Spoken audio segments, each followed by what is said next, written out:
வணக்கம். நான் உங்கள் அம்மா சமையல் மீனாட்சி. இன்றைக்கி பாருங்கள், நம்ம தானிய மாவை வச்சு ஒரு அடையும் கருவேப்பிலை சட்னியும் எப்படி பண்ணுறதுன்னு பார்க்கலாம். பாருங்கள், கருவேப்பிலை வந்து நமக்கு முடிக்கு நல்லது, ரெண்டாவது உடம்புக்கும் ரொம்ப நல்லது. வாரத்தில் ஒரு நாள் கருவேப்பிலை துவையிலோ இல்லை ஊறுகாவோ ஏதோ ஒன்று செஞ்சு சாப்பிட்டுக்கலாம். நீங்கள் சட்னியாகவும் அரைச்சி சாப்பிட்டுக்கலாம். அடுத்து பார்த்திங்கன்னா, இந்த தானிய மாவு சின்ன குழந்தைங்கலேருந்து பெரியவங்க வரைக்குமே சாப்பிட்லாம். இது வந்து ரொம்ப உடம்புக்கு ஹெல்த்தியாக இருக்கும். ரெண்டாவது தானியத்தில் தான் இப்போ எல்லாருமே வந்து நல்லா செஞ்சு சாப்பிட்ணும் அப்படின்னு சொல்லிட்டு ஆசைப்பட்றாங்க. இப்போ நான் அந்த மாவை வந்து அரைச்சிட்டு வந்திருக்கிறேன். இதை வச்சு உங்களுக்கு நிறைய ஐட்டம்ஸ் பண்ணி காட்டலான் இருக்கிறேன். வாங்க இப்போதைக்கு அடையும் சட்னியும் எப்படி பண்ணுறதுன்னு பார்க்கலாம். பார்த்திங்கன்னா, ஒரு 3 கொத்து முருங்கைக்கீரை, அதாவது ஒரு இனுக்கு சொல்லுவாங்க இல்லைங்களா, அந்த இனுக்கில் 3 இனுக்கு எடுத்துன்னு வந்து உருவி வச்சுருக்கேன். வெங்காயம், ஒரு பெரிய வெங்காயம் நறுக்கி வச்சுருக்கேன். எண்ணெய் வந்து நம்ம தேவையான அளவு, உப்பு தேவையான அளவு நம்ம யூஸ் பண்ணிக்கலாம். இந்த தானிய மாவை அடக்கி சைடிஷாக வந்து நம்ம கருவேப்பிலை சட்னி அரைக்கலாம். கருவேப்பிலை பாருங்கள், நான் வீட்டில் வந்து கொஞ்சம் கொஞ்சம் கவரில் வச்சுருந்தது எல்லாமே. இது வந்து காஞ்சி போயிட்டாலும் நமக்கு வந்து நல்லாயிருக்கும். கருவேப்பிலையோட மனம் வந்து எப்பவுமே அப்படியே இருக்கும். இந்த மாதிரி சேர்த்து வச்சிங்கன்னா ஒரு நாளைக்கு வந்து நீங்கள் இந்த மாதிரி சட்னி இல்லைன்னா துவையல் அரைச்சிக்கலாம். இன்றைக்கி நான் உங்களுக்கு சட்னி அரைச்சி காட்டுறேன். கருவேப்பிலை வந்து நல்லா ஒரு 2 கொத்தளவுக்கு கருவேப்பிலை வச்சுருக்கேன். 12 காஞ்ச மிளகாய், கடுகு ஒரு 1/2 ஸ்பூன், உளுந்து ஒரு 1/2 ஸ்பூன், சின்ன வெங்காயம் ஒரு 10 வெங்காயம் உரித்து வச்சுருக்கேன். பூண்டு ஒரு 10 பல்லு கிட்டத்தட்ட உரித்து வச்சுருக்கேன். புளி பார்த்திங்கன்னா ஒரு பெரிய கோலி உருண்டை அளவு புளி வச்சுருக்கேன். உப்பு நம்ம தேவையான அளவு, எண்ணெய் தேவையான அளவு நம்ம யூஸ் பண்ணிக்கலாம். இப்போ பாருங்கள், நம்ம தானியம் அடக்கி 1 ஸ்பூன் அளவு எண்ணெய் போட்டுக்கலாம். எண்ணெய் கொஞ்சம் நல்லா காயட்டும். இப்போ பாருங்கள், இந்த வெங்காயம் போட்டுக்கலாம். இப்போ இந்த மாவுக்கு தகுந்த அளவுக்கு நம்ம உப்பு இதுலேயே சேர்த்துக்கலாம். பாருங்கள், ஒரு 3/4 ஸ்பூன் உப்பு. கொஞ்சம் வதக்கிட்டு போட்டோம்னா, எப்பவுமே எந்த அடையாக இருந்தாலுமே நம்ம கொஞ்சம் வதக்கிட்டு போட்டோம் அப்படின்னா அது வந்து கொஞ்சம் நல்லா சாப்பிடும் போது சூப்பரான ஒரு வாசனையோடு இருக்கும். வதக்காமல் பச்சையாக போட்டால் அது ஒரு டேஸ்ட் வரும். பாருங்கள், இந்த முருங்கைக்கீரை இதில் போட்டுக்கலாம்.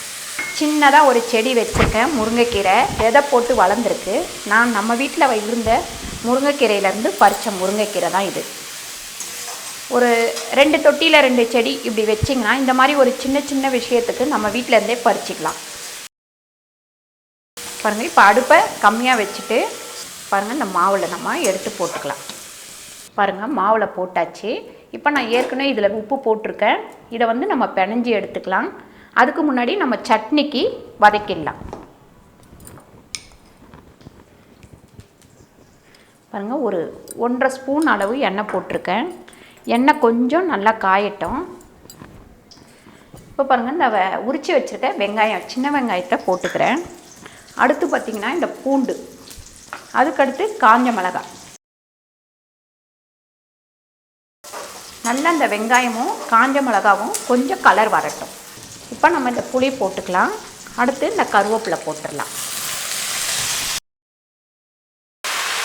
பாருங்கள், இந்த கருவேப்பிலை எவ்வளோ தான் காஞ்சி இருந்தாலுமே நம்ம வதக்கும் போது சூப்பரான ஒரு வாசனை வரும். ரொம்ப நல்லாயிருக்கும். இந்த கருவேப்பிலை சட்னி, கருவேப்பிலை துவையல் இதெல்லாம் வந்து நம்ம சாப்பிட்டோம் அப்படின்னா முடிக்கு வந்து ரொம்ப நல்லது. ரெண்டாவது, இந்த அடை பார்த்திங்கன்னா உடம்புக்கு ஹெல்த்தியான ஒரு அடை. சின்ன குழந்தையிலேருந்து வயசானவங்க வரைக்குமே இதை வந்து நம்ம சாப்பிட்லாம். பாருங்கள், அதில் போட்டிருக்கிறது நான் நிறைய ஐட்டம் போட்டிருக்கேன். இருக்கிற எல்லா தானியத்தையுமே அதில் போட்டிருக்கேன். கம்பு, சோளம், ராகி, அதுக்கப்புறம் பெரிய சோளம், சின்ன சோளம், செகப்பரிசி, கவுனி அரிசி, குதிரவாளி, மாப்பிள்ளை சம்பா, இந்த மாதிரி நிறைய ஐட்டம் இதில் போட்டு அரைச்சி வச்சுருக்கேன். இந்த மாவு நீங்கள் அரைச்சி மட்டும் வீட்டில் ரெடியாக வச்சுக்கிட்டீங்க அப்படின்னாக்கா டக்குன்னு எடுத்து கரைச்சி தோசை ஊற்றலாம். இந்த மாதிரி அடை பண்ணலாம். அதுக்கப்புறம் பார்த்திங்கன்னா முறுக்கு பண்ணலாம், அதிரசம் பண்ணலாம் இந்த மாவில். அதுக்கடுத்து சீடை பண்ணலாம், பணியாரம் பண்ணலாம். இவ்வளோ ஐட்டம் இதில் பண்ணலாம். அரைச்சி ரெடி பண்ணி வீட்டில் வச்சுக்கோங்க. எப்போ வேணாலும் எடுத்து டக்குன்னு எடுத்து பண்ணிக்கலாம். இந்த மாவு வந்து நீங்கள் நல்லா அரைச்சி காய வச்சு ஒரு டப்பாவில் கொட்டி வச்சுக்கிட்டீங்க அப்படின்னா ஒரு 2 மாதத்துக்கு இதை யூஸ் பண்ணலாம். வண்டு வராது. ஆனால் நல்லா வெயிலில் நீங்கள் காய வச்சு எடுத்து வச்சுக்கணும். பாருங்கள், இப்போ வந்து இதை நம்ம கீழே இறக்கி ஆற வச்சிடலாம். அடுத்து மாவு பிணைஞ்சிக்கலாம். இந்த மாவு பிணையத்துக்கு முன்னாடி 1 ஸ்பூன் எண்ணெய் போட்டுக்கோங்க. அது எதுக்கு போடுறோம் அப்படின்னா, இந்த அடை வந்து நல்லா சாஃப்டாக வரும். எப்பவுமே ஒரு அடை மாவு எது ராகி மாவாக இருந்தாலும் சரி, கோதுமை மாவாக இருந்தாலும் சரி, நீங்கள் பிணையும் போது ஒரு ஸ்பூன் எண்ணெய் போட்டுக்கிட்டீங்க அப்படின்னா நல்லா சாஃப்டாக சூப்பராக வரும். பாருங்க, வயசானவங்க வீட்டில் இருக்கிறாங்க அப்படின்னா இந்த மாவை நீங்கள் ரெடி பண்ணி கஞ்சா கூட வச்சு கொடுக்கலாம். அப்படி கஞ்சா வச்சு கொடுக்கறது அப்படின்னா கொஞ்சம் கொருன்னு அரைச்சிக்கோங்க. அப்போ தான் வந்து கஞ்சி காய்ச்சும் போது நல்லாயிருக்கும். அவங்களால சாப்பிட முடியல, பல் இல்லை, கொஞ்சம் ஹெல்த்தியாக சாப்பிட்ணும் அப்படின்னா இந்த மாதிரி இந்த மாவை ரெடி பண்ணி வீட்டில் வச்சுக்கிட்டிங்க அப்படின்னா சூப்பராக ஒரு கஞ்சி வச்சு கொடுத்துடலாம். அதில் ஒரு 2 ஜீரகம், பெருங்காயம் இதெல்லாம் போட்டு காய்ச்சினிங்கன்னா கஞ்சி காய்ச்சினா நல்ல வாசனையாக இருக்கும். அவங்களுக்கு குடிக்கிறதுக்கும் நல்லாயிருக்கும். பாருங்கள், இப்போ பிணைஞ்சாச்சு. இப்போ நம்ம அடை தட்ட ஆரம்பிச்சிடலாம். பாருங்கள், இதில் லைட்டாக கொஞ்சமாக எண்ணெய் போட்டுக்கோங்க. ஏன்னா தட்டும் போது அதில் அடியில் பிடிக்காமல் இருக்கிறதுக்காக.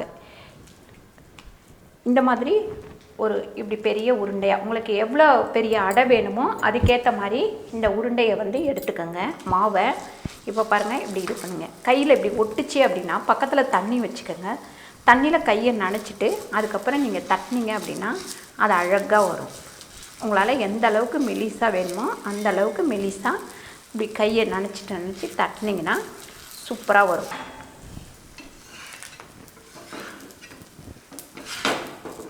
உடனே இந்த பக்கம் திருப்பி போடுங்க. கொஞ்சம் வெந்த உடனே இந்த பக்கம் திருப்பி போட்டு நல்லா இப்படி அமுக்கி விடுங்க.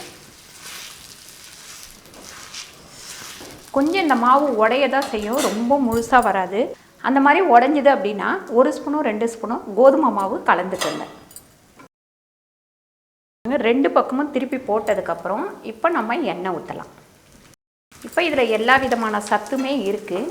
அதனால தான் நான் சொன்னேன், குழந்தைங்கள்லேருந்து வயசானவங்க வரைக்கும் இதை வந்து சாப்பிட்லாம்.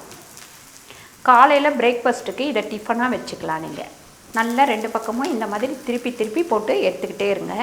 அப்போ தான் நல்லா வேகும். கொஞ்ச நேரம் தீயை வந்து குறைச்சி வச்சு வேக விடுங்க. பாருங்கள், சூப்பராக 2 பக்கமும் நல்லா செவந்திருக்கு. இந்த மாதிரி செவுக்க வச்சு எடுக்கணும். அப்போ தான் வந்து உள்ளெல்லாம் நல்லா வேகும். கொஞ்ச நேரம் ஃபஸ்ட்டு ஹையில் வைக்கணும் அடுப்பை. அதுக்கப்புறம் பார்த்திங்கன்னா சிம்மில் வச்சு வேக விடணும். இப்போ இதே மாதிரி எல்லாத்தையும் தட்டி எடுத்துக்கலாம். சட்னி வதக்கி வச்சுருந்தேன். இப்போ வந்து நல்லா ஆறிடுச்சு. இதை அரைச்சி எடுத்துக்கலாம். பாருங்கள், இப்போ உளுந்து கடுகு போட்டு நம்ம இந்த சட்னியை தாளிச்சிக்கலாம். பாருங்கள், இந்த கருவேப்பிலை சட்னிக்கு நீங்கள் உப்பு வந்து அரைக்கும் போது போட்டுக்கோங்க. கொஞ்சம் அப்போ தான் வந்து நல்லா அந்த கருவேப்பிலையோட உப்பெல்லாம் நல்லா சேரும். இது வதக்கிறதுல போட்டோம்னா செட் ஆகாது, ஏன்னா உதிர்ந்து வரும். பாருங்கள், இப்போ இதில் தாளிச்சது இதில் ஊற்றிடலாம். பாருங்கள், சூப்பரான கருவேப்பிலை சட்னி ரெடி ஆயிடுச்சு. ஒரு பழமொழி சொல்லுவாங்க, கடுகு சிறுத்தாலும் காரம் சிறுக்காதுன்னு. அதே மாதிரி தான் கருவேப்பிலை காஞ்சி போனாலும் அதோட மனம் வந்து போகவே போகாது. அந்த மாதிரி சூப்பரான ஒரு மணமான ஒரு கருவேப்பிலை சட்னி ரெடி ஆயிடுச்சு. இதில் இன்னும் கொஞ்சம் சில சாமான்லாம் சேர்த்தோம்னா துவையலாக அரைச்சிக்கலாம். இந்த வீடியோ உங்களுக்கு பிடிச்சிருந்தா லைக் பண்ணுங்கள், ஷேர் பண்ணுங்கள், சப்ஸ்கிரைப் பண்ணுங்கள், ஃபேஸ்புக்கில் ஷேர் பண்ணுங்கள், மறக்காமல் கமெண்ட் பண்ணுங்கள். நன்றி, வணக்கம்.